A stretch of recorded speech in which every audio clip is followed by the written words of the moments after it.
Hello guys, இன்றைக்கி என்ன பண்ண போகிறோன்னு பார்த்தீங்கன்னாக்கா, தெரிஞ்சவங்க வீட்டில் வாட்டர் சீல் போயிட்டுருக்கு. அது ரெடி பண்ண போகிறோம் இன்றைக்கி. இந்த மோட்டர்னாக்கா வாட்டர் லீக்கேஜ் ஆகிக்குது பாருங்கள். இந்த இடத்துல லீக் ஆகிக்குது. இப்போது அது வாட்டர் சீல் ப்ராப்ளம் சேஞ்ச் பண்ண போகிறோம். இப்போ மோட்டர் கழட்டியாச்சு. இந்த இடத்துல 3 போல்ட் இருக்குது. இது கழட்டிக்கோங்க. இது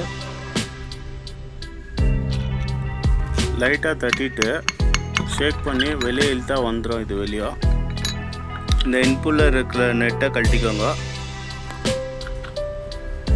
இது பின்னால் இருக்க ஃபேனை பிடிச்சிக்கின்னு இது ரொட்டேட் பண்ண வெளியே வந்துடும். இது அப்புறம் உள்ளே இருக்கிற பழைய வாஷர் எல்லாம் எடுத்துருங்க. க்ளீன் பண்ணி வச்சாச்சு. இதுதான் water seal washer. Rubber washer உட்கார வச்சுக்கோங்க.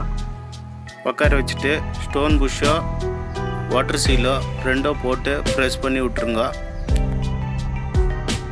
பாருங்க, இந்தமாரி ஒரு லாக் வரும். அது இங்கே கரெக்டாக நோஸ் பிளேயர் வச்சு லாக் பண்ணி விட்ருங்க.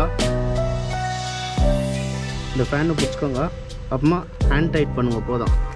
இன்புல்லர் ஃபுல் டைட் ஆகிடும். அப்புறமா அதோட நெட்டு போட்டு ரிங் ஸ்பேனர் வச்சு டைட் பண்ணிவிடுங்க. இதெல்லாம் ஐட்டம் இருக்குது. ஃபைனலாக இதை உட்கார வச்சுக்கோங்க. உட்கார வச்சுட்டு பிறகு போல்ட்டெல்லாம் போட்டு ஸ்பேனர் வச்சு ஃபுல் டைட் பண்ணிவிடுங்க. டைட் பண்ணிட்டா நம்ம வேலை முடிஞ்சிடும். ஃபிக்ஸ் பண்ணி செக் பண்ணலாம். வாங்க, ரெஞ்சு வச்சு நல்லா யூனியன் நல்லா டைட் பண்ணிவிடுங்க. இப்போ பார்த்தீங்கன்னாக்கா எந்த லீக்கேஜும் இல்லை. நம்ம வேலை சக்ஸஸ்ஃபுல்லாக முடிஞ்சிடுச்சு. தேங்க்யூ ஃபார் வாட்சிங்.